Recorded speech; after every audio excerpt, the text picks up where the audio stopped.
नाही, महाराष्ट्र कृषी शिक्षण संशोधन परिषदेची 108वी मीटिंग होती।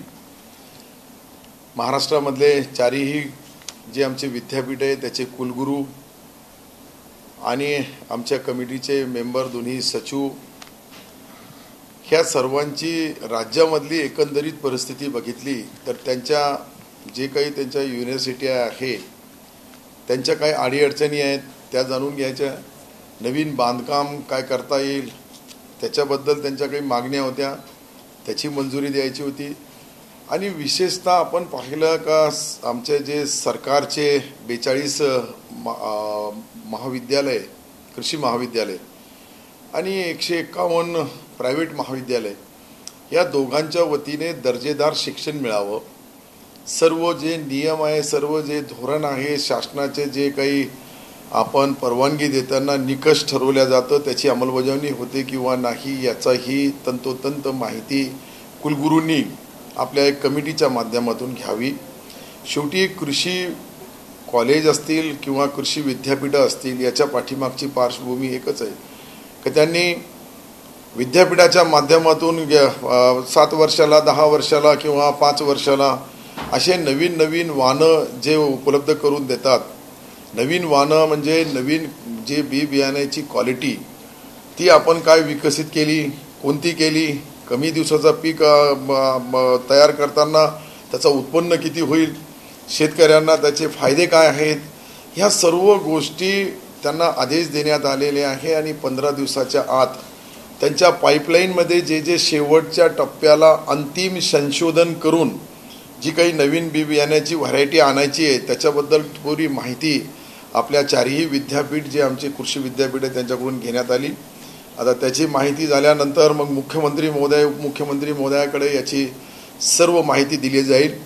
याच्यामधल्या भविष्यामध्ये जे काही नवीन बदल करायचे आहे, शेवटी शेतकरी बांधवांचा विश्वास हा कृषीच्या मध्ये असलेले काम करणारे जे शास्त्रज्ञ असतील, तज्ज्ञ असतील, प्राध्यापक आहे, VC आहेत, प्राध्यापक आहेत, या सर्वांच्या माध्यमातून त्यांची जी टेक्नॉलॉजी त्यांनी जे तयार केलेले नवीन संशोधने त्याला मान्यता दिल्यानंतर त्याचे परिणाम शेतकऱ्याच्या जीवनामध्ये काय होईल याच्यासाठी आजची ही मीटिंग होती। मीटिंग घेण्याच्या पाठीमागची पार्श्वभूमी एकच आहे की त्यांच्या ज्या लोकल लेवलला ज्या अडीअडचणी येतात विद्यापीठाच्या, त्यामध्ये विशेषतः काही भरती प्रक्रिया करणं आवश्यक आहे। अनेक प्राध्यापकाचे काही पदं खाली आहेत, काही कर्मचाऱ्यांची पदं खाली आहेत आणि ही पदं खाली असल्या कारणाने, रिक्त असल्या कारणाने मोठ्या प्रमाणावर त्यांना काम करण्यासाठी अडचण असते। गेल्या आठवड्यामध्ये मुख्यमंत्री महोदयासोबत मीटिंग झाली आणि मुख्यमंत्री महोदयांनी सांगितल्याप्रमाणे आवश्यक जागा पहिले आपल्याला कृषी विभागाच्या भरावा लागेल, त्या सर्व भरण्याची तत्वता त्यांनी एक आदेश चीफ सेक्रेटरींना दिला। मी माझ्या मागणी केली होती त्याच्यावर त्यांनी आदेश दिले आणि आता चीफ सेक्रेटरी महोदय तसा प्रस्ताव तयार करतील आणि एकदा प्रस्ताव आमच्या विभागाचे सचिव त्यांना देतील आणि त्या माध्यमातून भरती प्रक्रिया केल्याशिवाय जसं युद्धभूमीवर सैनिक लढतात तसेच आमचा हा कृषी विभाग आहे, ज्या ज्या वेळेस आपत्कालीन परिस्थिती निर्माण होते, आसमानी संकट येतोय, त्या वेळेस फ्रंट लेवलला जाणारा हा कर्मचारी आवश्यक आहे।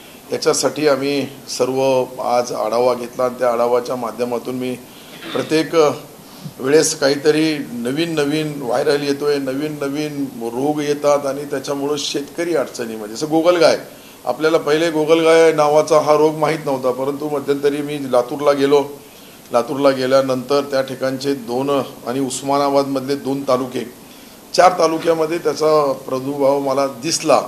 त्याच्यावर आता नुकसान भरपाई 97 कोटी रुपये आपण त्या शेतकरी बांधवांचा झाला होता त्यांना दिलं, पण याच्यावर परमनंट उपाय काय आहे? शेवटी असे जे जसं कोरोना आला, कोरोना नवीन नवीन आला, कोणाला कळालंच नाही, अशा पद्धतीने आमच्याकडे बी नवीन नवीन ज्या पद्धतीने हे रोग येतात, हे कीटक जे येतात त्याला नष्ट करण्यासाठी परमनंट आमचे शास्त्रज्ञ आणि कृषी विद्यापीठामध्ये काम करणारे लोक याच्यावर उपाययोजना करून नेक्स्ट येणाऱ्या वर्षी त्याचा, जसं आपण बोंडअळी पाहिली, त्यानंतर लष्कर अळी पाहिली, लाल्या रोग पाहिला, अशा अनेक रोग आले, त्याच्यावर मात आतापर्यंत झाली। परंतु नवीन नवीन जे रोग येऊ लागले याच्यामध्ये शेतकरी हैराण होणे, शेतकरी परेशान होणे, शेतकऱ्याला हवालदिल होणे, त्याला दिलासा मिळावा यासाठी आमच्या कृषी विद्यापीठाच्या लोकांना सर्व आदेश देण्यात आले आणि त्याची अंमलबजावणी ते टप्प्याटप्प्याने केल्यानंतर ते जे कीटक आहे, जे काही रोग आहे तो नष्ट कसा होईल याच्याबद्दल आज त्यांना सूचना देण्यात आल्या. अनेक हे रुटीन वर्क आहे. शेवटी आपण ही आमची जी मीटिंग असते ही महाराष्ट्र कृषी शिक्षण संशोधन परिषद याच्यामध्ये काही मंजुरीसाठी त्यांच्याकडे त्यांचे जे प्रपोजल अडीअडचणी त्यांना सर्वांना मंजुरी देण्यात आली. उत्पादन शुल्क मंत्री शंभूराजे देसाई यांची मगाशी पत्रकार परिषद झाली आणि शेतकऱ्यांना जर फायदा होत असेल द्राक्ष उत्पादक शेतकऱ्यांना तर वाईन निर्मिती जी आहे ती मोठ्या प्रमाणात व्हायला हवी असं धोरण आहे आणि मॉलमध्ये विक्री करण्याचा जो काही म्हणजे ड्राफ्ट होता आधीच्या पासूनचा तर तो घेऊन आपण मुख्यमंत्री उपमुख्यमंत्री यांना भेटू असं त्यांनी म्हटलेलं आहे. तर आता कृषी मंत्री म्हणून तुमची काय होती? नाही, निश्चित शेतकऱ्यांचा जो माल शेतकरी समजा अंगूर तयार करत असतात, फॉर एक्झाम्पल बोललो लागलो मी, याच्यापासून समजा वाईन तयार होत असेल तर शेतकऱ्याला 2 रुपयाचा फायदा होत असेल कोणत्याही याच्यामध्ये त्यांच्या प्रक्रियेमध्ये, ते वाईनचा अर्थ लोक वेगळे काढतात. त्याला काही आता मध्यंतरी सांगितलं म्हणजे किराणा दुकानवर विकणार का अशा पद्धतीने काही अफवा आली होती. शेवटी कसं आहे, बोलण्याचा स्वतंत्र व्यक्ती सर्वाला व्यक्तीला अधिकार आहे, ते बोलू शकतात. परंतु मला असं वाटतंय का जे शंभूराजे बोलले ते खरं आहे का शेतकरीच्या शेतामध्ये जे काही माल पिकवला गेला त्याच्यावर प्रक्रिया करून अनेक देशामध्ये त्याचा उपयोग केला जातो, आपल्या देशामध्येही केला, तर 2 रुपयाचा शेतकऱ्याचा कदाचित त्याच्यामध्ये फायदा असेल तर शंभूराजे जे बोलले हे बरोबर आहे. कृषी मंत्री म्हणून कृषीच्या संबंधित जितक्या शेतीविषयक गोष्टी असतात आणि शेतकऱ्याचा फायदा असेल त्याला मी कधीही सकारात्मक राहणार आणि त्याचा स्वागतच करणार. पण हाच ड्राफ्ट जेव्हा मागच्या वेळी समोर ठेवला तेव्हा भारतीय जनता पक्षाने त्याला विरोध केला होता. आता तुम्ही एकत्र सत्तेमध्ये आहात तर त्यांना कसं समजावणार? नाही, कसं आहे हे मी पहिलेच बोललो का किराणा दुकान सारख्या ठिकाणी विकण्यापेक्षा पहिले त्यांनी जो शब्द मला चांगली आठवण आहे का किराणा दुकानमध्ये तुम्ही वाईन विकणार का, तर हां, तर मॉलमध्ये सुपर मार्केटमध्ये किंवा मॉलमध्ये हे पहा ज्याला घ्यायचं आहे ते घेतील. ही काही बलजबरी द्यायचं नाही कोणाला का अनुदानावर द्यायचं नाही. ज्याला घेणारा तो कुठेही घेईल, परंतु त्याचा अर्थ वेगळा काढला तर मग काही निघू शकतो. पण सन्माननीय उपमुख्यमंत्री महोदयाला मी स्वतः विनंती करेल, शंभूराजेने विनंती केली का आणि मी विनंती केली का, शेवटी सरकारमध्ये आम्ही दोघंही मंत्री आहेत आणि ते समजू शकतात का मी पहिले शब्द काय बोललो, शेतकऱ्यांचा फायदा ज्याच्यामध्ये होत असेल शेतकऱ्यांचा त्यासाठी सरकारने काही परवानग्यामध्ये शिथिलता आणता येईल का. त्याच्यामध्ये आता ते दारूबंदी मंत्री आहे म्हणून त्यांच्याकडून तो प्रस्ताव आला तर निश्चित शेतकऱ्यांचा फायदा असेल तर ते आम्ही भारतीय जनता पार्टीचे नेतेही त्याला शेतकऱ्यांच्या बाबतीत उपमुख्यमंत्रीचा धोरण बी हा कधीही शेतकरीच्या म्हणजे देवेंद्र फडणवीस साहेबाचा मी फार जवळून पाहिलेला आहे की शेतकऱ्यांच्याबद्दल त्यांची आस्था, त्यांचा जो असलेला विचार, त्यांचा जो विजन आहे तो कधीही शेतकऱ्यांच्या हितामध्ये म्हणून ते त्याला मान्य करतील असं मला वाटतं.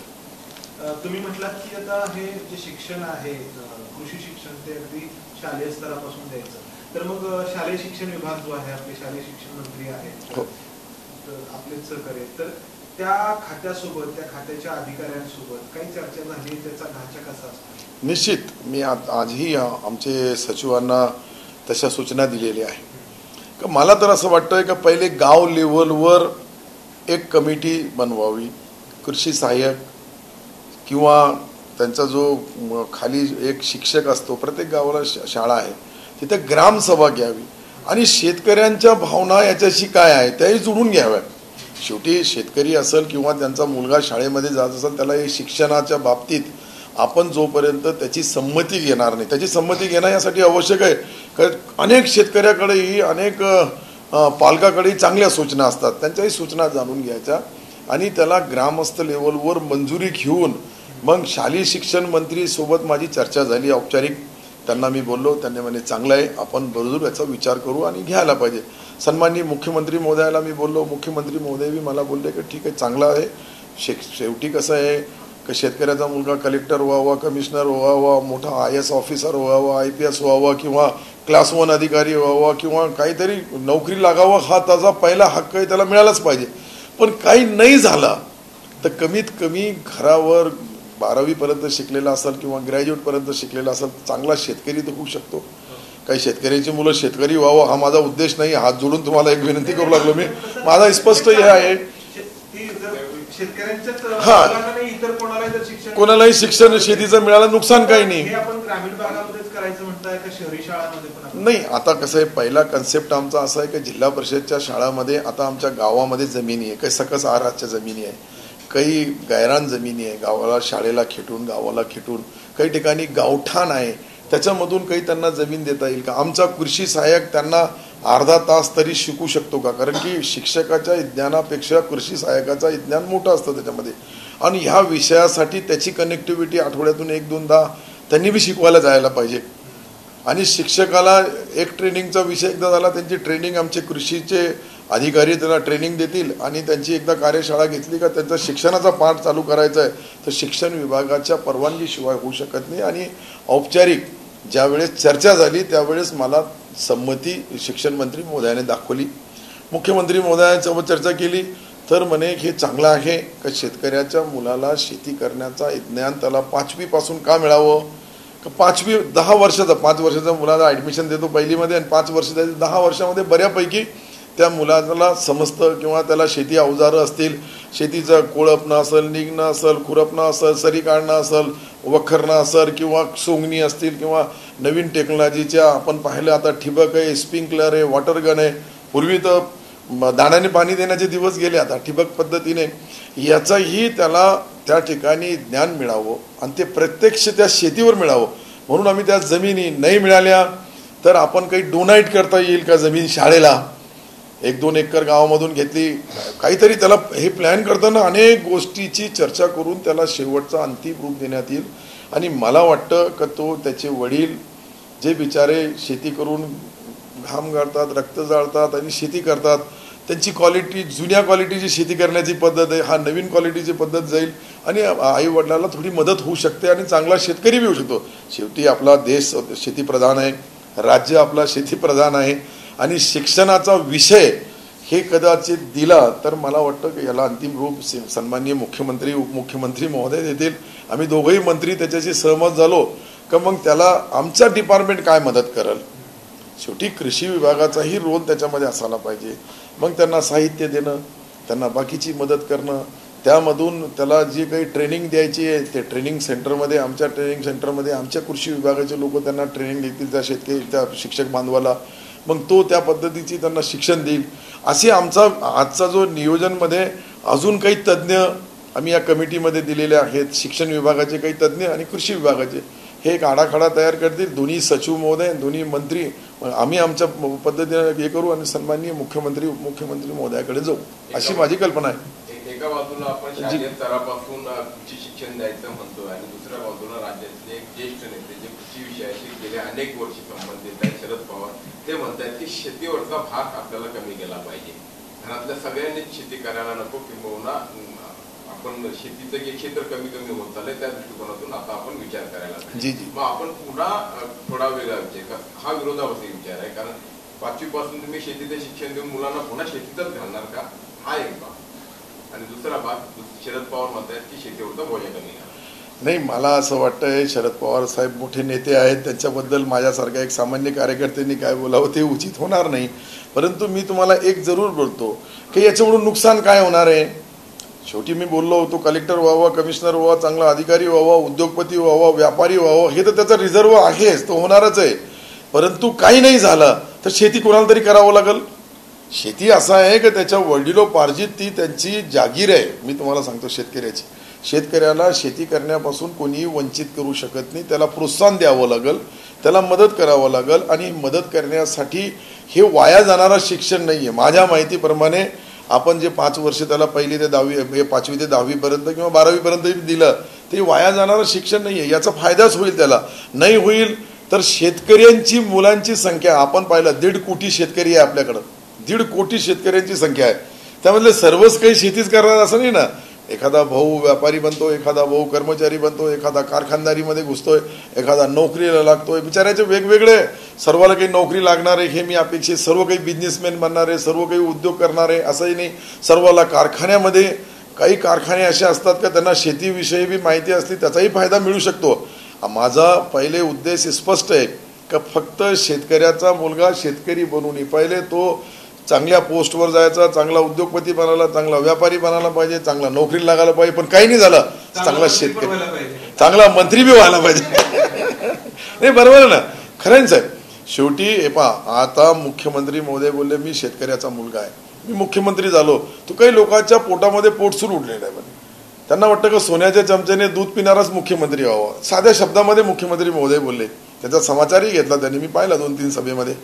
तर काही लोकांना काय वाटतं का आपल्या लोकांची वडिलोपार्जित काहीतरी राजकारण ही जागीर आहे. अरे सामान्य गरीबातला गरीब माणूस मोठा झाला तर तो कसा झाला त्याची चर्चा. एखाद्या मंत्रीचा मुलगा मंत्री झाला त्याला म्हणताय काय, तर तो झालाच. एखादा अधिकारी कलेक्टरचा मुलगा कलेक्टर झाला, पण तो एखादा गरीबाचा मुलगा कलेक्टर झाला, एखादा शेतकऱ्याचा मुलगा कलेक्टर झाला, तो आनंद वेगळा असतो. म्हणून मी काय बोललो पहिलेच का शेतकऱ्याच्या मुलांनी जगामधल्या सर्व ज्या ज्या त्याला चांगलं मिळू शकतात नोकऱ्या किंवा व्यापारी किंवा अजून अधिकारी तो बनायला पाहिजे. पण काही नाही बनला तर आपल्या आई वडिलाला सपोर्ट करणारा चांगला शेतकरी बनायला पाहिजे. वेदांत फॉक्सकॉनवरनं गदारोळ सगळा चालू होता राज्यामध्ये आणि आता थेट आदित्य ठाकरे चाकण-तळेगाव रोडवरती जाऊन आंदोलन सेना करणार आहे सरकारचे. मला तर आश्चर्य वाटतंय की मी त्याच्यामध्ये राज्यमंत्री होतो त्यावेळेस कदाचित याला ज्या फॅसिलिटीज गुजरात गव्हर्नमेंटने दिल्या त्या कदाचित आपण दिल्या असत्या. आपण त्यांना वेळेवर त्यावेळेस आम्हीच त्याच्यामधले जबाबदार आहे. मी काही बोलणार नाही का, त्यावेळेचे जबाबदार फक्त आदित्य ठाकरे साहेब आहे. मीही त्याच्यामध्ये राज्यमंत्री होतो. आमच्या सर्वांची सामूहिक जबाबदारी होती का ते टिकवायला पाहिजे, परंतु आम्ही त्यावेळेस त्यांना वेळेवर न्याय देऊ शकलो नाही, वेळेवर त्यांच्या अपेक्षा पुऱ्या करू शकलो नाही. म्हणून तर त्यांनी वेदांतने इतका मोठा कठोर निर्णय घेतला आणि ते गुजरात सरकारने त्यांना आपल्यापेक्षा जास्त दिलं. पण आता मुख्यमंत्री महोदय दिल्लीला गेलेले आहे. मला विश्वास आहे का मुख्यमंत्री महोदय दिल्लीला, मीही काल दिल्लीला होतो, तर ते आता मोठे जे उद्योगपती आहे सन्माननीय पंतप्रधान महोदय चर्चा करतील, सन्माननीय अजून मंत्री महोदयाची, की वेगवेगळे उद्योग काही आपल्या महाराष्ट्रामध्ये येऊ शकता का, याच्यापेक्षा मोठे येऊ शकता का, आणि मोठे नाही आले तर अजून 4 नवीन येऊ शकता का, आणि याच्यासाठी मुख्यमंत्री महोदय प्रयत्न करू लागले. मला वाटतं का वेदांत हा जो आपल्याकडून गेला याचे खरे जी चूक कोणी केली असेल तर मागच्या सरकारने याच्यामध्ये 2 वर्ष काहीच केलं नाही. 2 वर्ष त्यांच्याशी ज्या पद्धतीने आमचे जे सुभाष देसाई साहेब ते आमच्या खरं म्हणजे आमच्या जिल्ह्याचे पालकमंत्री होते, ते कसे होते ते कधी पाहिलं तर आम्हालाच, मी मंत्री होतो शिवसेनेचा मंत्री, फार मुश्किलने इतकं केलं तर उपकार त्यांचे माझ्यावर. इतकं किती मी खरं बोलू लागलो तुम्हाला ताई, मी जे बोलू लागलो मी जबाबदारीने बोलू लागलो. तर असा आमचाही रामराम घेत नव्हते. आमचा स्वतःचा ज्या जिल्ह्यामध्ये आमच्या एक आमदाराने सांगितलं तर वेगळीच भाषा आहे ती, कधी बोललो तर अजून एक नवीन त्याला वाचा फुटल. परंतु ज्या वेळेस त्यांचा आमच्यासोबत ज्या वेळेस आम्ही 5-6 आमदार त्या जिल्ह्यामध्ये शिवसेनेचे, एक विधान परिषद 7 आमदार आहे, त्या 7 आमदारला ते असे रामराम बी करत नव्हते. आम्ही तरी हात जोडून सामान्य माणसाला हात जोडतो, ते फार मुश्किल नाही इतकं करायचे आणि असं चालायचे सरळ. तर याच्यामुळं उद्योगमंत्र्यांनी त्यावेळेस या उद्योगाला व्यवस्थिशीर ढाच्यामध्ये बसून आणि महाराष्ट्रामध्ये त्यांना जे काही प्रोत्साहन पाहिजे होतं ते द्यायला पाहिजे होतं, ते नाही दिलं म्हणून ते गेलं. हे काय या 2 महिना 1.5 महिन्यामध्ये गेलं की ते त्यांचा पूर्ण प्रक्रिया त्यांनी सांगितलं कधीपासून गेलं काय गेलं. वेदांतवाल्यांनी सर्व क्लिअरिफिकेशन दिलं, ते अग्रवाल त्यांचे जे त्यांनीही क्लिअरिफिकेशन दिलं. मला असं वाटतंय का आदित्य ठाकरे साहेब जे आता बोलू लागले याच्यामध्ये किती सत्य किती तथ्य, त्यांनी स्वतः आपला आत्मपरीक्षण करून जरा विचार केला तर मला वाटतं चांगलं होईल. परंतु एकनाथ शिंदे साहेबाच्या मनामध्ये इथला गेलेला उद्योग याच्यापेक्षा 4 उद्योग शिल्लक यावे याचा प्रयत्न करू लागले. दिल्लीला माझ्या माहितीप्रमाणे त्यासाठीच ते गेलेले आहे आणि जरूर प्रयत्न करू लागले. आता भविष्यामध्ये याचे सर्व परिणाम काही 2 महिन्यात दिसणार नाही. 2 महिने झाले नवीन मुख्यमंत्री महोदयाला, आता पुढं अजून 2 वर्ष बाकी आहे आणि 2-3 महिने ते आचारसंहितेमध्ये जातात शेवटचे. परंतु मी तुम्हाला सांगतो का चांगल्या योजना या महाराष्ट्राला मिळाव्या, चांगले उद्योग इथे यावे. कृषीच्या बाबतीत ही त्यांच्या ज्या भावना आहे ते मला डायरेक्ट बोलले का तुम्हाला कृषी मंत्री केलं, आता ह्या आत्महत्या कशा थांबतील याच्याबद्दल काहीतरी करा. हे होणारच नाही, याच्यासाठी काही उपाययोजना आणा. राज्य सरकार केंद्र सरकार सर्व शेतकऱ्यांच्या पाठीशी आहे अशा पद्धतीने ते बोलू लागले. आणि ज्यावेळेस चांगलं काम करू लागले तर मग कोणाला तरी त्याच्याबद्दल दुःख होणार. पुणे जिल्ह्यातल्या जुन्नर तालुका जो आहे तिथे एका शेतकऱ्यांनी पंतप्रधान नरेंद्र मोदी यांच्या वाढदिवसाच्या दिवशीच आत्महत्या केली शेतकऱ्यांच्या नावावर आणि सातत्यानं गेल्या काही दिवसांमध्ये राज्यात आत्महत्या होत आहेत.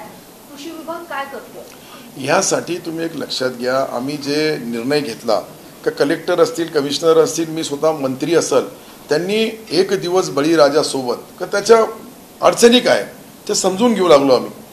आम्ही हा 100 दिवसाचा प्रोग्राम मुख्यमंत्री महोदयाच्या संमतीने आम्ही घेतलेला आहे का आमचा कृषी सहाय्यकापासून तर सचिवापर्यंत, मी मंत्र्यापासून तर खाली आमच्या लगे एकदम कृषी सहाय्यकाचं आणि ग्रामविकास खात्याचे बी त्यांचा एक दिवस, महसूलचा एक दिवस, मी त्यांचा एक दिवस घेतला. आमचे 3 दिवस राहणार आहे.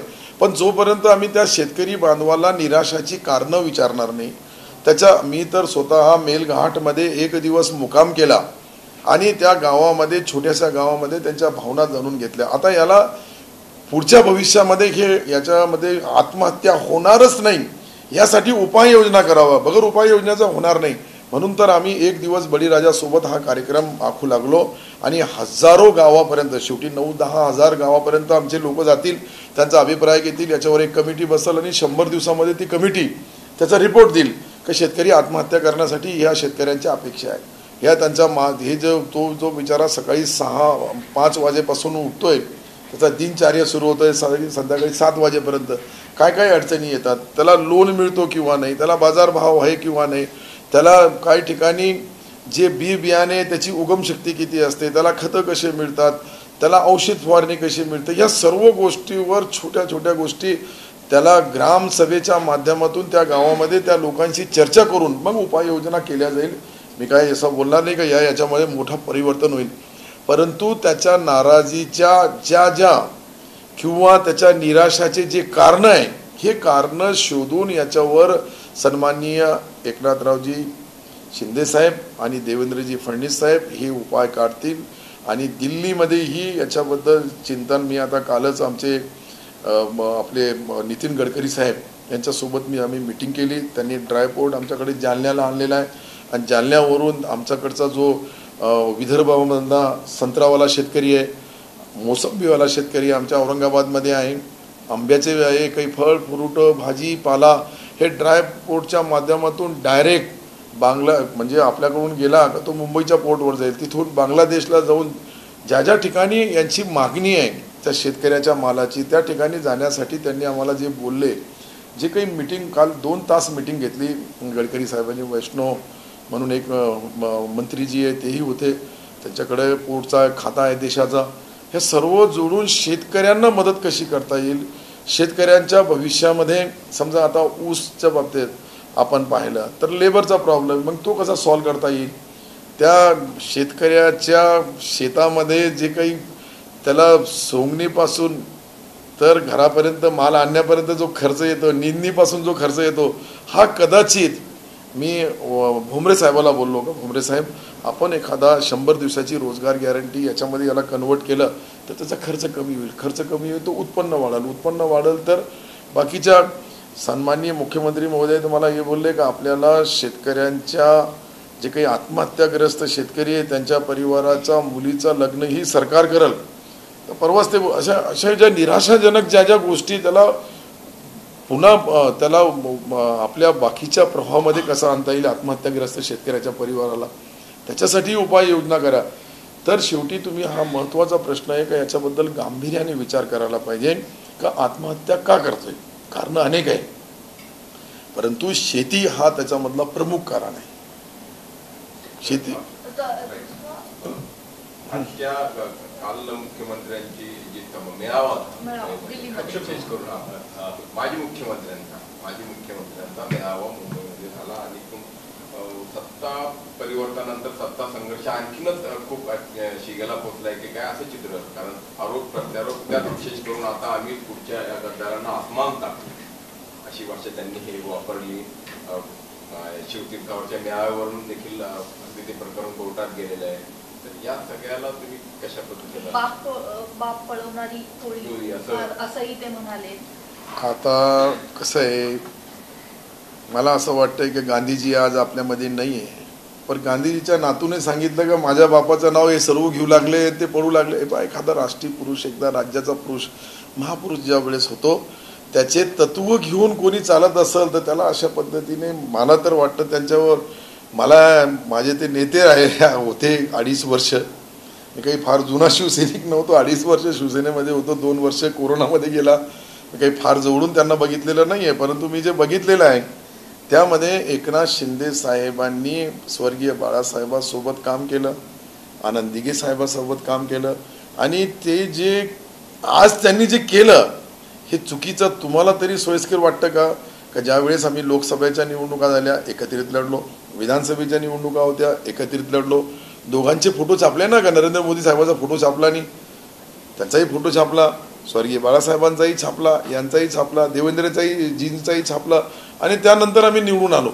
मग यांनी जे केलं होतं ते सोयीस्कर होतं का, ते तरी इमाने इतबारे होतं का? मग जी सत्ता मी त्या सत्तेमध्ये मंत्री होतो महाविकास आघाडीमध्ये, तर ती महाविकास आघाडी ही तरी बरोबर चोरून नेलेली होती ना कुठून तरी. युतीच्या नावावर आम्ही निवडून आलो आणि इकडं सरकार बनवलं. आज आम्ही जे सरकार बनवलं आम्ही दुसऱ्या पक्षाचा मुख्यमंत्री केलं का? मुख्यमंत्री कोण झाले? एकनाथ शिंदे. मग एकनाथ शिंदेवर यांना शंका आहे का? फक्त इतका आहे का सामान्य कुटुंबातून वरती गेलेला माणूस आहे तो, बिचारा रिक्षावाला बोलतात त्याला, अरे त्याच्या रिक्षामध्ये 50 लोक कसे बसले याचा विचार करा. 50 लोकांना घेऊन ती रिक्षा कशी चालू आहे महाराष्ट्राची गतिमान त्याचाही विचार करा. म्हणजे त्याच्यावरती तर ते खोक्याचं उत्तर नाही तर त्यांनी जे भाजपला धोका दिला त्यावेळेस किती महाविकासकडून खोके घेतले हेही सांगायला पाहिजे. मग आम्हाला सत्ता यांनी स्थापन केली तर चुकीची केली, त्यांनी स्थापन केली सती सावित्री होती, असं कसं चालेल? शेवटी सत्ता स्थापन करताना त्यांना त्यांच्या भाषेमध्ये मी जे बोलतोय का त्यांनी जे केलं ते सर्व, अरे आज एक लक्षात घ्या की सर्वसामान्य शिवसैनिक का खुश आहे? लाखो लोक रस्त्यावर उतरतात, एकनाथ शिंदे साहेबाला पाहायला येतात, त्यांचे 2 शब्द ऐकायला रात्री 2-2 वाजेपर्यंत लोक रस्त्यावर उभा असतात. हो, मी पाहिलं. मी माझ्या जिल्ह्यामध्ये औरंगाबादमध्ये ज्यावेळेस मुख्यमंत्री महोदय आले तर 3-3 वाजेपर्यंत लोक उभे, 4:30ला ते टेकअप झाले तिथून. तर याचा अंदाजा लावा, याची लोकप्रियता नसती तर हे घडलं असतं का? आज लोकप्रियता जशी जशी वाढू लागली तशी कमीत कमी त्यांच्यामुळे हे बी फिरू लागले, हे बी बाहेर निघाले. कोणतेही असेल विरोधी पक्षाला खरी रूपरेषा आणि दिशा दाखवण्याचं काम कोणी केलं असेल तर एकनाथरावजी शिंदे साहेबांनी केलं. ते बोलले भाषणामध्ये काही हे जे करू लागले याचा अर्धा आशीर्वाद मलाही मिळणार आहे म्हणे. म्हणजे मी तुम्हाला बोलतोय साहेब, पायाला भिंगरी बांधून 15 तास 18 तास माणूस काम करतोय. हो, सामान्यातला सामान्य माणूसाला वाटतंय का आपला माणूस मुख्यमंत्री झाला, माझ्या परिवाराचा माणूस मुख्यमंत्री झाला. हे स्वाभिमान फार कमी लोकांना भेटतंय, याचं दुःख नाही त्यांना. आता तुम्ही बोला, जळगावला गेलो आम्ही परवा, जळगाव पासून तर मुक्ताईनगर पर्यंत दोन्ही थडीला लोकच लोक होते. औरंगाबाद पासून सिल्लोड मध्ये लाखो लोक होते. हे गणपती होतं त्यावेळेस. गणपती महाराजाच्या फेस्टिवलला कानी जायला पाहिजे. हिंदू सणाचा यांना वावडा आहे का? हिंदू सणाला एकनाथ शिंदे साहेब गेले तर हे चूक आहे का? अरे हे गेले नाही म्हणून त्याची तुलना लोक करू लागल्या. पहिला मुख्यमंत्री आला नाही, पहिला मुख्यमंत्री गेला नाही, पहिले मुख्यमंत्र्यांनी काही पाहिलं नाही. हे मुख्यमंत्री महोदय दहीहंडी बी करतात, गणपती महाराजाचाही प्रत्येक ठिकाणी जाऊन रात्रीच्या 12-12 वाजेला आरती करतात. कारण की मी तर मुसलमान आहे, ते हिंदुत्ववादी संघटनेच्या सोबत ज्यावेळेस मी राहतो त्यावेळेस ते हिंदू जे आहे त्यांचा पुरा हिंदुत्वाद जिवंत आहे. त्यांनी कुठं गहाण ठेवला नाही. मी काँग्रेसमध्येही आमदार होतो 20 वर्ष, परंतु यांनी काँग्रेसच्या वेळेस काय बोलत होते, कसं बोलत होते, काय काय बोलत होते मला चांगली आठवण आहे त्यांची. परंतु नंतर सरकार आली, सरकार बनला तर सरकारनंतर सर्व बदललं. मग यांनी खऱ्या ट्रॅकवर गेले ना, हे चुकीच्या ट्रॅकवर गेले का? भारतीय जनता पार्टी आणि शिवसेनेची युती जी होती ती निवडणूक पूर्वी आहे.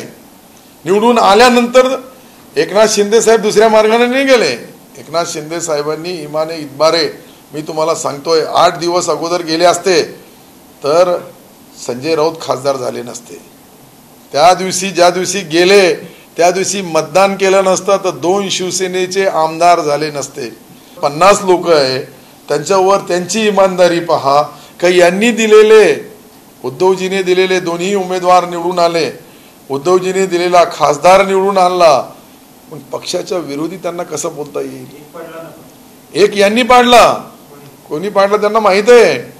हे बी मलाही माहीत आहे, परंतु माझ्यापेक्षा एकनाथ शिंदे साहेब बोलतील चांगल्यापैकी की कोणी पाडला, त्यांना जास्त माहीत आहे. परंतु एक जे निवडून आणला, आमच्याकडचे जे आमचे आमदार होते ना 50, तर आम्ही पुरेचे पुरे मतं त्यांना दिले. आमच्या मतामुळे तर संजय राऊत साहेब, पण जे मतं कमी पडले, ज्यांनी कमिटमेंट केली होती दुसऱ्या पक्षांनी, आमच्या मित्र पक्षांनी, त्यावेळच्या महाविकास आघाडीने ती टिकवले नाही, म्हणून पडला आमचा दुसरा उमेदवार. शिवसेनेचा एकही मतदान फुटलेला नाहीये, मी तुम्हाला गॅरंटीने सांगतो. फुटलेला असता तर संजय राऊत साहेब खासदार झाले नसते आणि सन्माननीय 2 आमदार जे झालेले आहे विधान परिषदेचे तेही निवडून आले नसते. मी आता औरंगाबादचं पालकमंत्री नाही, तुम्ही आता म्हणालात की तुम्ही मुसलमान आहात. खरं तर राज्यघटनेप्रमाणे आपण सगळे हो. पण तुम्ही जेव्हा हे बंड केलं, काय गद्दारी केली, त्यानंतर सतत तुमच्या हिंदुत्वाबद्दल प्रश्न विचारला जातो. तेच तो बोलतोय, नेमकं तुमचं हिंदुत्व. माझा हिंदुत्व हेच आहे का हिंदू बांधवाची सेवा करायची, हिंदू बांधवाला येणाऱ्या अडी अडचणी मी दूर करतो. म्हणून तर 3,20,000 हिंदू, मला 50,000 मुसलमान आहे, मी सातत्याने निवडून येतो. त्याच्या पाठीमागे काय मग हेच तर आहे. पहिल्या वेळेस ज्या वेळेस माझ्याकडे शिवसेनेचे उमेदवार 2014 मध्ये लढले होते सिल्लोडमध्ये, त्यांना 1000 मतं मिळाली होती. आता 1,25,000 मतं मिळाली. त्यावेळेस 1,08,000 मतं कोणाला मिळाली होती माहिती तुम्हाला? काँग्रेसला. आता काँग्रेसला 1000 मिळाली. फरक हा तर फरक आहे का मी हिंदू बांधवांचे सर्व सुख दुःख सर्व जाणून घेतोय. मी माझ्या समाजाचा स्वाभिमान मला जरूर आहे, मी मुसलमान आहे म्हणून, परंतु हिंदू बांधवाचा तितकंच सन्मान आहे, हिंदू बांधवाची तितकीच सेवा करतो. त्यामध्ये कुठेही -00 कमी पडत नाही. यांचा हिंदुत्वात भाषण पुरतं आहे, माझा हिंदुत्वात तुम्ही माझ्या सिल्लोड सोयगाव विधानसभा मतदारसंघामध्ये आल्यानंतर तुम्हाला माहीत पडेल का मी कशा पद्धतीने काम करतो, गोरगरिबाची कशी सेवा करतो. हे सर्व करताना एकनाथ शिंदे साहेबांमुळेच मी शिवसेना जॉईन. मला शिवसेना माहीत बी नव्हतं. मी 40 वर्ष त्यांच्या विरुद्ध लढलो. माझा 62 वर्ष वय आहे. 42 वर्षापासून मी राजकारणामध्ये, ग्रामपंचायतच्या सदस्यापासून, सरपंचपासून, पहिला नगर अध्यक्ष, शेवटचा सरपंच, विधानसभा 100 मताने हरलो. विधान परिषद असताना 4थ्या वेळेस मी मंत्री झालो. मंत्री बी कमी नाही, 4 वेळेस झालो. परंतु एकनाथ शिंदे साहेबाची काम करण्याची पद्धत जी आहे, ते शिवसेनेचे पालकमंत्री होते, मी काँग्रेसचा आमदार होतो. त्यावेळेस बी त्या माणसांनी माझ्यावर कधीही, मी मुसलमान आमदार आहे, हा हिंदू लोक आपले त्याला निवडून देतात, त्यासाठी निधी दिला, मला पैसा दिला, मला निवडून आणण्यामध्ये. मग मी योगायोगाने नंतर मी शिवसेनेतच झालो आणि आता शिवसेनेचा आमदार झालो. शिवसेनेच्या नंतर मंत्री झालो. मंत्री मी जाईपर्यंत मंत्री होतो आणि शपथ घेताना राज्यमंत्री झालो. त्याच्याबद्दल मी पृथ्वीराज बाबाच्या मंत्रिमंडळामध्ये कॅबिनेट होतो. मी आणि अशोक चव्हाण साहेब सारखे आहे. ते मुख्यमंत्र्याचे मंत्री झालो, मी मंत्रीचा राज्यमंत्री झालो. आता ते येऊ लागलो मी तिसऱ्या याच्यावर. तुम्ही पहिले तर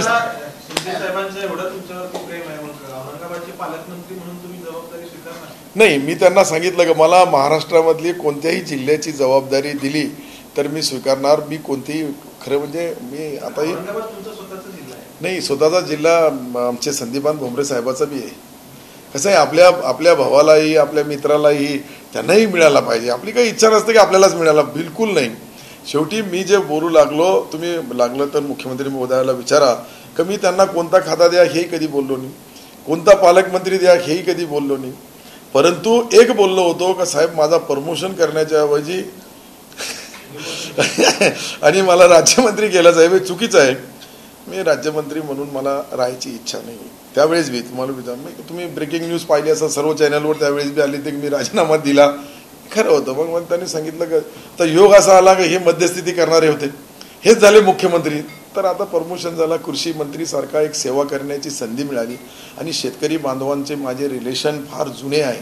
मी गेल्या 42 वर्षापासून शेतकरी बांधवांच्या सोबत राहतो, त्यांच्यासोबत काम करतोय, त्यांच्यासोबत चुनी चटणी जे काही मिळाल, बेसन भाकर तेच खातो, त्यांच्यासोबत बसून त्यांच्या दारासमोर बसून खातो. तर इतका प्रेम असल्यानंतर माझ्या विरुद्ध असं बी नाही का 2, 4, 5 हिंदू उभे राहत नाही, एकच हिंदू उभं करतात असं नाही. तुम्हाला अजून मी एक मधली एक गोष्ट सांगतो का एकच हिंदू उभं करतात, एक.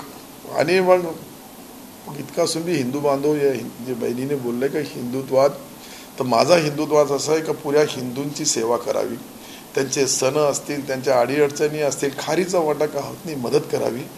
मी माझा मुसलमान आहे, मला ते तर आहे, त्याच्यामध्ये कोणाला सांगायची गरज नाही.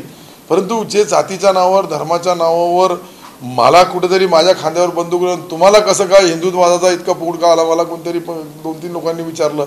मी म्हणलं मी हिंदूचा सन्मान करणार आहे. हिंदू देवादेवतीचा जे काही सण असतील त्यांचे काही कार्य जी पद्धत असेल पूजापाठची त्याच्यामध्ये मी त्यांच्या बाजूला उभा राहतो. मला तर काही मंत्र येत नाही पण बाजूला उभा राहतो.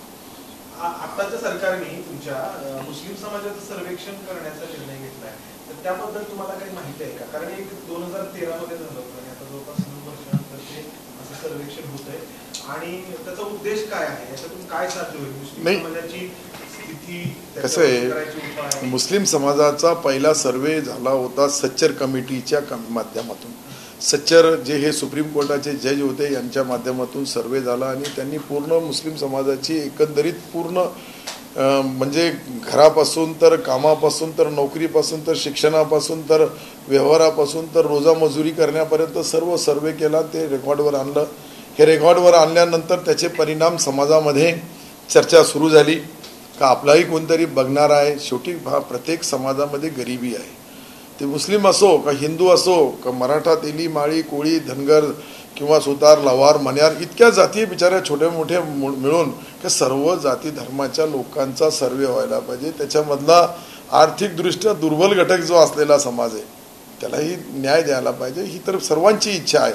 आणि याच्यामुळं सर्वे होत असेल आणि सर्वे होऊन काही सत्य परिस्थिती बाहेर निघल आणि त्याच्या माध्यमातून समाजाच्या बाकीच्या समाजावर अन्याय न होता मुस्लिम समाजाला काही मिळत असेल तर त्याची माझ्यासारख्या कार्यकर्त्याला त्याची खुशीच होणार आहे. नाराज होण्याचा काही प्रश्नच नाही. टीईटी घोटाळ्यामध्ये तुमच्या मुलींची नावं आली, तुम्ही म्हटलं की याची चौकशी व्हायला पाहिजे, परंतु पुढे असंही आलं की तुमच्या मुलींनी पगार स्वीकारला, त्या उमेदवारांचे पगार गोठवण्यात आले, त्यामध्ये तुमच्या मुलींची नावं होती. तर आणखी कशा स्वरूपाचा सहभाग असायला हवा असं तुम्हाला?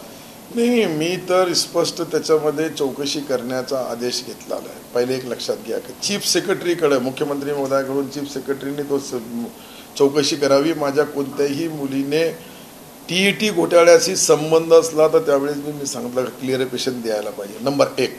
नंबर 2, टीईटीचा अर्थ काय आहे? एक तर नोकरी लावणे किंवा पगार चालू करणे. माझ्या माहितीप्रमाणे टीईटीचा दुसरा काही उपयोगच नाही. त्याला एखाद्या संदूकमध्ये किंवा एखाद्या पेटीमध्ये ठेवलं तर त्याचं काही इन्कम उत्पन्न वाढणार नाही आहे. ज्यांनी 7,800 मुलांनी ज्यांनी नोकरीसाठी किंवा पगारासाठी त्याचा उपयोग घेतला असेल ते जरूर गुन्हेगार आहे. मीच चौकशी लावलेली त्याची सोमोटू. त्याच दिवशी ज्या दिवशी हे नाव आलं त्याच दिवशी मुख्यमंत्री महोदयाला पत्र दिलं. त्यांनी ती कमिटी नेमली चीफ सेक्रेटरीच्या याच्यामध्ये आणि त्याची चौकशी करून सायबर क्राईमलाही दिलं. मी पुण्याच्या इथलच्याच त्यांनाही अर्ज केलं की बाई याच्यामध्ये आमच्या कोणत्याही परिवाराचा संबंध आहे का. ते जे रिपोर्ट देतील ते रिपोर्ट मी तुमच्यासमोर स्वतः सोमोटू मांडल. राहिला प्रश्न एक मुलीचा माझा जो पगार चालू आहे तुम्ही जे बोलले आता तो सुप्रीम कोर्टाचा आदेश आहे.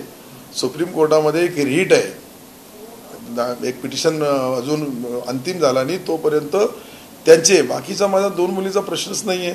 माझा मुलगा कधी परीक्षेला बसलाच नाही आहे, त्यालाही पास करून टाकलं. तर तुम्ही याच्यावरून अंदाजा लावू शकता त्याला पास करण्याची काही गरज नव्हती ना. तो कोणतरी असेल ब्लॅकमेलर टिक टिक टिक करायचं, नाव टाकायचं, 1,500 लाख रुपये 2 लाख रुपये द्यायचे आणि नाव टाकून घ्यायचं. आता मला हरवण्यासाठी ऐका तर खरी, माझं ऐका तर खरी, तुम्ही ऐकून तर घ्या. तुमचं ऐकलं तर माझा ऐकायला लागलं तुम्हाला. तर याच्यामध्ये जे मी तुम्हाला बोलू लागलो जे काम मला पाडण्याचा सर्व अयोध वापरून नाही होत असेल तर हे मला वाटतं 2024 साठी कोणीतरी ब्लॅकमेलिंग करून ठेवलं असेल आणि त्या 24च्या ऐवजी हा 22 मध्येच आला की माझ्या मंत्रिमंडळाच्या बिलकुल शपथविधीच्या 1 दिवस अगोदरच आला आणि त्याच्यावर सर्व चौकशी करण्याचे आदेश मुख्यमंत्री महोदयांनी दिलेले. मला तुमच्यापेक्षा जास्त इंटरेस्ट याच्यामध्ये आहे.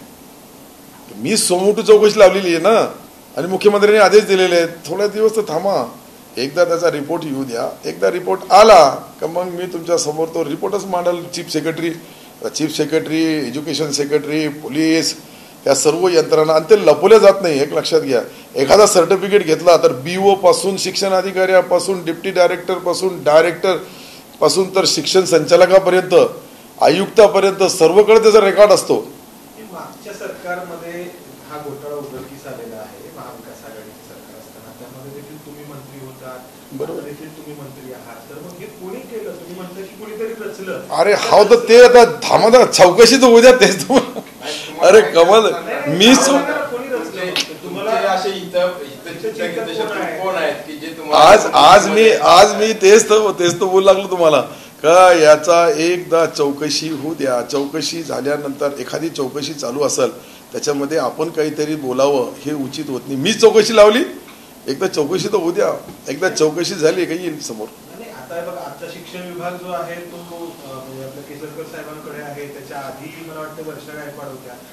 या यादीमध्ये तुमच्या मुलींची नावं आहेत, पगार गोठवलेल्या याच्यामध्ये, तर हे कुठल्या पातळीवरती झाले? पगार आम्ही गोठवलं, त्यांनी नाही गोठवलं. पगार आमच्या संस्थेने ऐका तर खरी तुम्ही उमेदवारांची नावं आहेत ज्यांचे पगार गोठवले त्याच्यामध्ये नाव नाही. तुम्ही एक मिनिट ऐका ना. तुम्ही परत तुम्हाला कोणतरी चुकीची माहिती देऊ लागला. आम्हाला जी शिक्षण परिषद तुम्ही ऐका तर खरी, माझा ऐकणार नाही. मी सत्य माझा तर ऐका पहिले. तुमचा तुम्ही मला उत्तर विचारू लागले का त्यांना विचारू लागले? त्यांना विचारू लागले, त्यांना विचारा. माझा ऐका, मी तुम्हाला काय सांगतो याच्यामध्ये, हे जे आहे हे परीक्षा परिषदेचा जो झालेला आहे, पहिले पात्र आणि अपात्र झाल्यानंतर आम्ही शिक्षण विभागाला आमच्या संस्थेने, माझ्या संस्थेची गोष्ट आहे ती, तर लिहून दिलं का या आमच्या मुली अपात्र आहे. मग ते पात्र कसे झालं त्यांना विचारायला पाहिजे. तुम्ही ते बी मला विचारू लागले तर मग त्याचं उत्तर मी दिलं असतं तर मग कशाला इतकी वेळ लागली असती. मीच माझा जज बी मीच, अधिकारी बी मीच, पदाधिकारी बी मीच दिलं असतं. ते शिक्षण विभागच देऊ शकतो ना ज्यांनी हे केलं. परंतु जो आरोपी असेल तो बी सांगाल, जो याच्यामधला आरोपी असेल त्यालाच माहित असेल ना. शिका ज्यावेळेस तुम्ही लिहून दिलं तरी तुम्हाला अजून पूर्ण माहित नाही. तुम्ही ऐकत करी बोला. त्यांनी आम्हाला यादी पाठवली की आम्ही या दिवसापासून यांचे पगार ते थांबवलेत. पहिल्यांदा यादी प्रसिद्ध झाली तर तुमच्या मुलींची नावं आली. त्याच्यानंतर त्यांच्याकडनं यादी आली काही दिवसांनी की पगार गोठवलेत. तुम्ही म्हणताय की त्याच्या आधीच तुम्ही त्यांचे पगार बंद केलेले, तर तुम्ही तुमच्या संस्थेनं आधी पगार थांबवले का शिक्षण विभागाची यादी प्रसिद्ध झाल्यानंतर? दोन वर्ष ऐका तर खरी. आता ऐकणार नाही तर समजणार का तुम्हाला? पोट प्रश्न तुम्हीच उत्तर देऊन टाकतात. एक लक्षात घ्या का आमच्या संस्थेकडे ज्यावेळेस अपात्र म्हणून 2020 मध्ये ती नावं आली त्यावेळेस शिक्षण अधिकाऱ्याला आमच्या संस्थेने पत्र पाठवलं का हे अपात्र आहे. त्या दिवशी त्यांचा पगार बंद झाला. नंबर 1. नंबर 2, एक मुलीचा जे चालू आहे ते सुप्रीम कोर्टाच्या आदेशानुसार चालू आहे. आता बाकी काय घडलं तुम्ही ज्याला घडायला त्याला विचारायला पाहिजे का? ते बी मी सांगायला पाहिजे. त्यांना सांगा ना. मी तेच तो बोलला. त्यांना विचारलं, त्यांच्याकडून जी माहिती आम्हाला मिळाली त्या माहितीच्या आधारेच आम्ही तुम्हाला प्रश्न मी तेच तो बोलला. हे मी कितीदा सांगितलं. मी हे 8व्यांदा सांगू लागलो. सॉरी, तुमच्याकडे 8 वेळेस मी सांगितलं का माझ्याकडं रिपोर्ट कोण देतं लिहून. पहिला रेकॉर्ड BO, दुसरा रिपोर्ट शिक्षण अधिकारी, तिसरा रिपोर्ट डिप्टी डायरेक्टर, चौथा रिपोर्ट आयुक्त. या चौघांनी मला लिहून दिलं का याच्याशी आमचा काही संबंध नाही आहे. आता बाकी कोणी फेक न्यूज तयार केली, कोणी फेक यादी तयार केली ते मी सांगू शकतो का? त्या गोष्टीचा एक आणा -0 बी कधी आपण उपयोग घेतला असेल तर मी गुन्हेगार आहे, माझा परिवार गुन्हेगार आहे, बरोबर आहे. परंतु ज्यांनी घेतलंच नाही त्याचं मी तुम्हाला उत्तर कसं देऊ शकतो ते त्याला विचारायला पाहिजे तुम्ही. मी तर त्यांच्याकडं मागणी बी केली आणि माझे आदेश बी आता अंतिम निर्णयाच्या प्रतीक्षेमध्ये. मी अंतिम निर्णय त्यांनाच द्यावा लागेल. माझ्याकडे जे प्रूफ आहे मी दाखवलं तुम्हाला. डिप्टी डायरेक्टर पासून एज्युकेशन ऑफिसर पासून तर खाली त्याच्याशिवाय काही लायसन नाही देऊ शकत याचा. आणि काही दुसरा काही त्याचा काही उत्पन्नाचं साधन नाही येते का त्याला एखादा संदूकमध्ये एखाद्या अलमारीमध्ये ठेवला तर त्याच्यामधून काही डबल टिबल काही होणार आहे. जे होणार आहे हेच होणार आहे. TAT म्हणजे एक तर नोकरी नाही तर दुसरा पगार. नोकरीमध्ये उपयोग केला असेल तर गुन्हेगार आहे, पगारमध्ये केला असेल तर गुन्हेगार आहे. बाकीचे येतो तुम्ही त्यांना विचारायला पाहिजे ना. ते बी मीच बोलायला पाहिजे म्हणजे तुमच्या.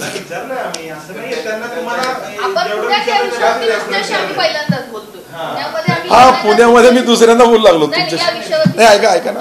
मी पुण्याला एकदा आलो होतो. तुम्हाला माहित नसेल का नाही मला माहित नाही, पण किती पत्रकार होते याच्यामधले माहित नाही मला. पण याच्यावर मी दुसऱ्यांदा बोलू लागलो.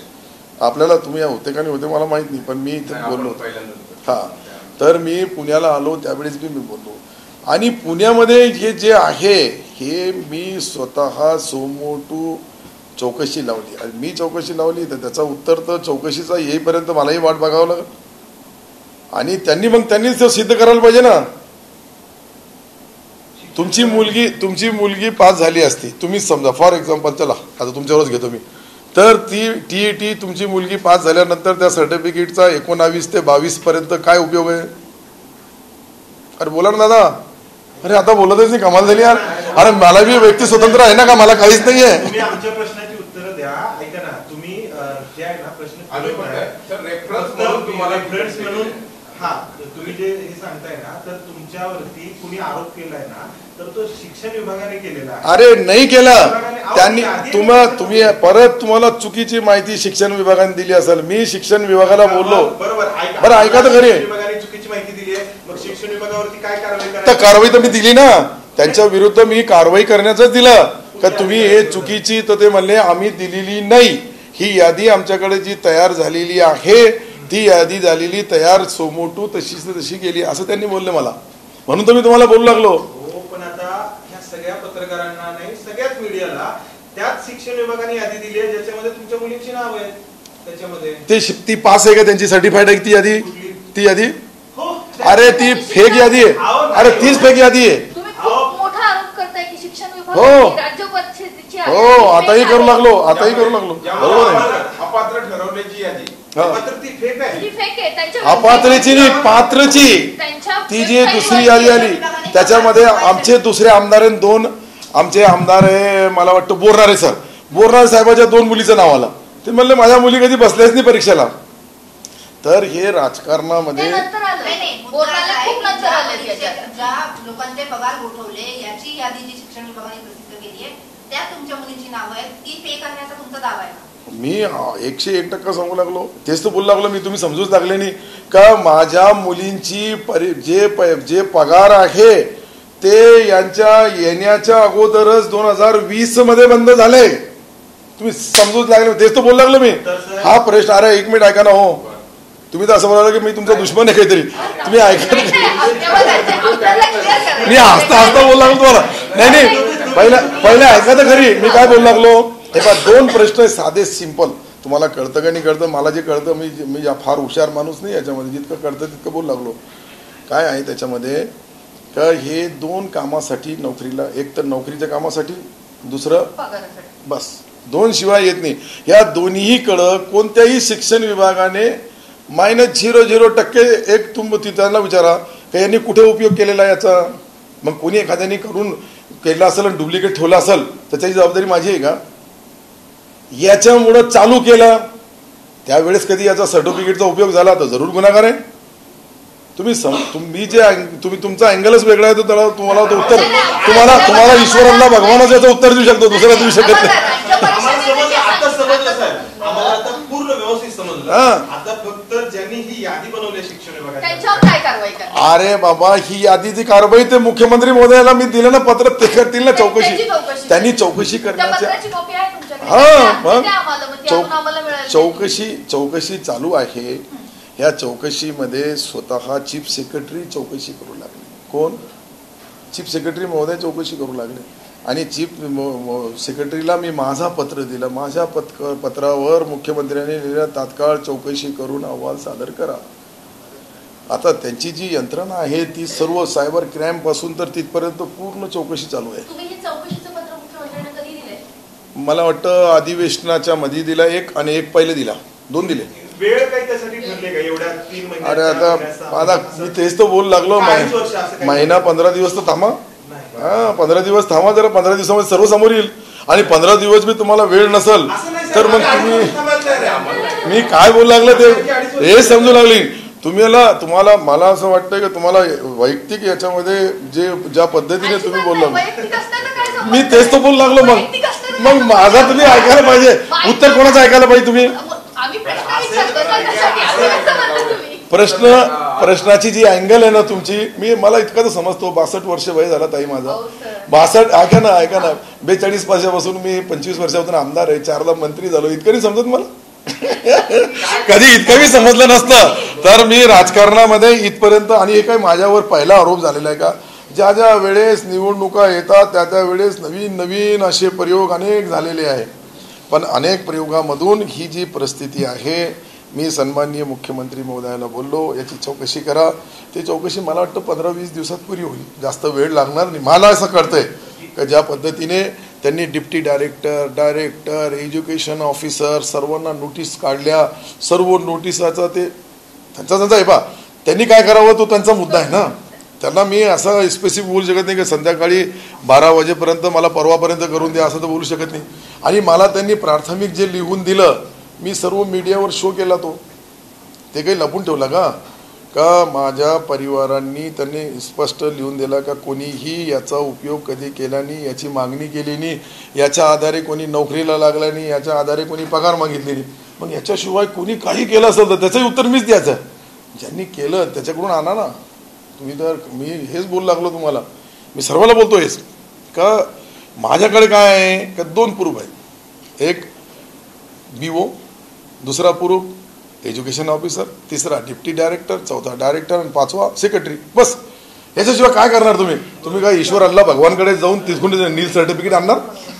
आपण आता विषय थांबू. आता मुलांना मंत्री राजकारणी बनवायचं, तुम्ही शिक्षक बनवायला निघाला, तुम्ही समजायलाच तयार नाही. तुम्ही ऐका ना